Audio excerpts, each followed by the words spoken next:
Assalamualaikum warahmatullahi wabarakatuh. Bismillahirrahmanirrahim. Sekarang kita bicara tentang halalkah GoPay atau GrabPay. Ini merupakan sebuah analisa komprehensif dari seorang ulil albab. Apakah GoPay dan GrabPay halal bagi umat muslim? Ini adalah pertanyaan yang muncul karena ada pemikiran yang menyatakan keduanya haram karena mengandung dua akad. Bahkan ada yang menyatakan riba karena peminjaman dengan bunga. Katanya, Anda berhutang dulu, lalu kalau pesanannya telah datang, Anda bayar. Pertanyaannya adalah apa salahnya dengan kejadian ini? Bukankah pesanan ini dicatat jadi sesuai dengan aturan Islam? Apalagi jika punya deposit, berarti tidak berhutang dulu. Selanjutnya, atau Anda menghutangi dulu, deposit dulu, lalu dibelikan pesanan Anda. Dan karena Anda telah deposit alias menghutangi dulu, maka Anda mendapat harga spesial alias potongan harga. Atau yang dalam istilah para ulama fikih disebut dengan al-muhabbah. Dan jangan lupa, Anda juga harus beli jasa driver ojeknya. Tidak ada akad menghutangi saat deposit. Itu adalah simpanan. Harga spesial adalah harga yang diberikan sama seperti kita belanja di toko dan mendapatkan diskon. Harga spesial tidak selalu ada. Ini adalah kejadian satu paket, membeli dan menghantarkan pesanan, bukan dua kejadian. Mungkin perlu dijelaskan dulu definisi riba. Kata-kata riba ada dalam 6 ayat, tetapi dalam turunan katanya ada 15 kali dalam Al-Quran. Intinya, riba berarti bertambah. Peminjaman yang dimaksud mengandung riba adalah uang kembali uang dan unta kembali unta. Kenapa dipakai unta? Karena Nabi pernah melakukannya. Riba terjadi jika peminjam mensyaratkan bahwa kembalinya harus ditambah. Peminjam di sini adalah orang yang meminjamkan. Bagaimana jika peminjam tidak mensyaratkan, tapi yang meminjam dengan sukarela memberi tambahan? Boleh menurut Nabi. Nabi pernah meminjam unta, lalu saat mengembalikan tidak ada unta yang seukuran, lalu diberikan unta yang lebih besar. Sebagaimana disebutkan dalam hadis Abu Rafi, bahwasanya Nabi Shallallahu Alaihi Wasallam pernah meminjam dari seseorang unta yang masih kecil. Lalu ada unta zakat yang diajukan sebagai ganti. Nabi Shallallahu Alaihi Wasallam lantas menyuruh Abu Rafi untuk mengganti unta muda yang tadi dipinjam. Abu Rafi menjawab, tidak ada unta sebagai gantian kecuali unta yang terbaik, yang umurnya lebih baik.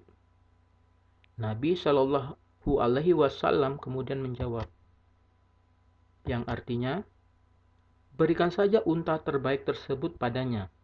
Ingatlah, sebaik-baik orang adalah yang baik dalam melunasi utangnya. Hadis riwayat Bukhari 2362 dan Muslim nomor 1600. Ini bisa dilihat di Rumaiso ya, di website. Jadi yang meminjam boleh memberi tambahan asal ini tidak disyaratkan di awal peminjaman. Bisa jadi ini sangat islami karena membuat yang meminjamkan menjadi senang dan itu berpahala. Berbeda dengan meminjam ke bank yang mensyaratkan di awal bunganya, bahkan bisa naik sewaktu-waktu. Apakah orang menyimpan ke GoPay atau GrabPay untuk dipinjamkan? Tidak, dan tidak ada akad peminjaman, hanya menyimpan tanpa bunga. Juga tidak ada syarat harus dapat diskon. Apakah diskon itu riba? Riba terjadi jika uang kembali uang dan ada syarat yang harus dilebihkan di saat pengembalian. Sedangkan dalam GrabPay atau Gojek yang terjadi adalah akad jual beli jasa. Itu sebenarnya juga tertulis dalam pernyataannya yang sudah dia sebutkan di awal. Gojek dan GoPay bukan lembaga yang mengembangkan uang untuk dikomersilkan, tapi lembaga jual beli jasa transportasi. Mereka menerima deposit untuk mempermudah pembayaran. Merupakan strategi marketing karena jika ada uang deposit, maka pelanggan lebih mudah untuk menggunakan jasa Grab atau Gojek atau yang lainnya. Harga diskon adalah harga jasa yang ditawarkan. Jika kita setuju, kita ambil. Jika tidak, tidak ada paksaan. Tidak selalu ada dan selamanya ada diskon. Seringnya untuk pelanggan baru atau momen-momen tertentu.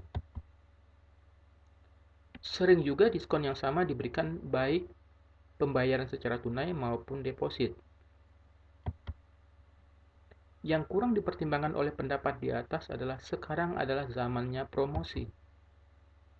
Selama ini, uang untuk promosi dinikmati oleh media seperti koran, majalah, radio, televisi, dan media iklan lainnya. Diskon pada transportasi online adalah usaha mengiklankan langsung ke konsumen dengan harapan jika mereka mencoba, lama-lama jadi menyukai. Itu adalah aspek psikologi. Itu adalah strategi efektif untuk mengiklankan jasanya. Dan ingat, yang dijual adalah jasa. Ini adalah jual beli, menyimpan uang untuk membeli jasa. Jangan sekali-kali kita mengharamkan jual beli dengan menyebutnya sebagai riba, padahal belum dianalisa secara menyeluruh, termasuk niat dan akad. Riba jika saat deposit kita mensyaratkan diskon. Allah Ta'ala berfirman, yang artinya, dan Allah telah menghalalkan jual beli dan mengharamkan riba. Al-Baqarah 275. Allah juga berfirman yang artinya, hai orang-orang yang beriman, janganlah kamu saling memakan harta sesamamu dengan jalan yang batil, kecuali dengan jalan perniagaan yang berlaku dengan suka sama suka di antara kamu. An-Nisa 29. Sungguh berisiko seseorang yang mengharamkan jual beli, sedangkan transportasi online tersebut menjual jasa, bukan pihak yang meminjam uang. Deposit hanya satu cara pembayaran jasa, bisa juga tunai. Sesuatu diharamkan dalam Islam jika mudarat lebih banyak daripada manfaatnya. Sebaiknya kita menganalisa segala sesuatu secara menyeluruh, komprehensif, agar tidak menimbulkan masalah. Silakan pelajari pendapat ini, ambil jika benar dan buang jika salah. Biasakan melihat banyak pendapat, lalu pilih, laksanakan, dan bertanggung jawablah. Itu gunanya manusia diberi akal. Sekian, wassalamualaikum warahmatullahi wabarakatuh.